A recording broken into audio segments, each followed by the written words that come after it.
If you're taking your investing advice from someone else, odds are you're taking it from a degenerate gambler. Maybe they wear a suit, maybe they've got a degree on the wall, but most of them, they're just rolling the dice and calling it strategy. Most investing is gambling, or guessing, or hoping. We dress it up with charts, analysis, and talking heads on CNBC, but deep down, most of us are just betting. Even if you have advanced degrees, decades of experience, and access to the best data, odds are you still won't beat the S&P 500, because that's what most investing really is, an educated roll of the dice. But once in a long while, once in a lifetime maybe, the world lines up to give you something close to a sure thing. And right now, I think we're living through one of those moments, a time when betting against the US dollar might actually be the safest bet you can make.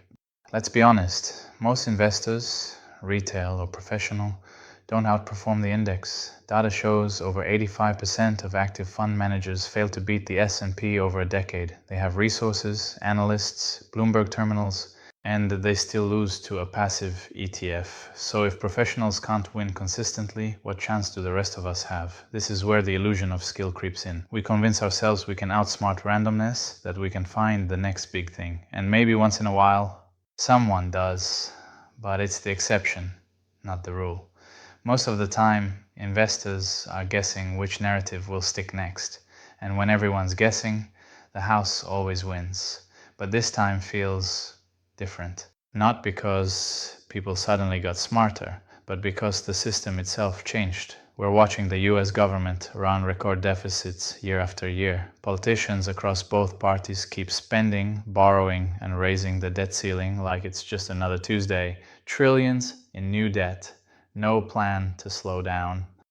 It's not about politics anymore, it's math. And math doesn't care who's in office. When you print more money than you produce, the value of that money falls. It's that simple. History is full of stories like this. The Roman Empire debased its silver denarius until it was almost worthless. The British Empire, once the world's reserve currency, saw the pound sterling lose dominance after 2 world wars and unsustainable debt. Empires fall not because they run out of soldiers, but because they run out of trust. And trust in a currency is everything. When debt piles up faster than growth, when citizens stop believing in fiscal discipline, decline isn't an if, it's a when. So yes, America is powerful, but it's not immune to the same laws that ended every empire before it. So how do you bet against a system you still live in? How do you protect yourself from the decline of the dollar? 2 words, hard assets. Historically, that's gold. Today, that also means Bitcoin. Digital gold for a digital age, or Ethereum.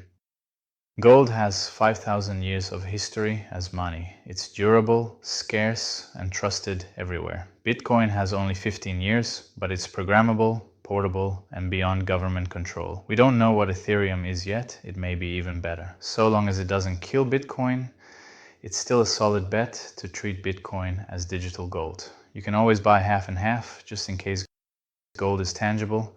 Bitcoin is technological, but they serve the same purpose, a hedge against endless money printing. Gold for stability, Bitcoin for upside. That's how you build a modern hedge against a system addicted to debt. Could the US reverse course? In theory, yes. It would take real political will, the kind that's willing to burn it all down to rebuild it right. Massive spending cuts, honest taxation, and probably a decade of pain. But let's be real, no politician campaigns on a decade of pain. The alternative is some wild card. Maybe AI supercharges productivity, creating new industries and boosting GDP faster than debt grows. That's the optimistic scenario, a kind of AI bailout for the US economy. But even that world, where AI runs everything and efficiency explodes, might make money itself less meaningful. A strange kind of utopia, or collapse. Either way, the dollar still changes forever. We're not taught to think this way. We're told, diversify, buy the dip. The market always recovers. And that's worked for decades, as long as the dollar was the global benchmark. But what if the benchmark itself is the risk?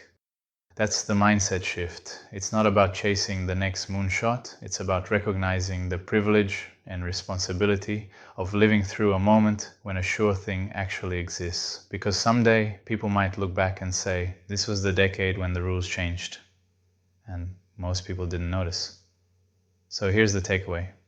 You can keep gambling, chasing stocks, chasing hype, or you can hedge against a game that's been rigged since the first bailout. Gold. Bitcoin. Simple, boring, powerful. If you like this kind of content, please share it.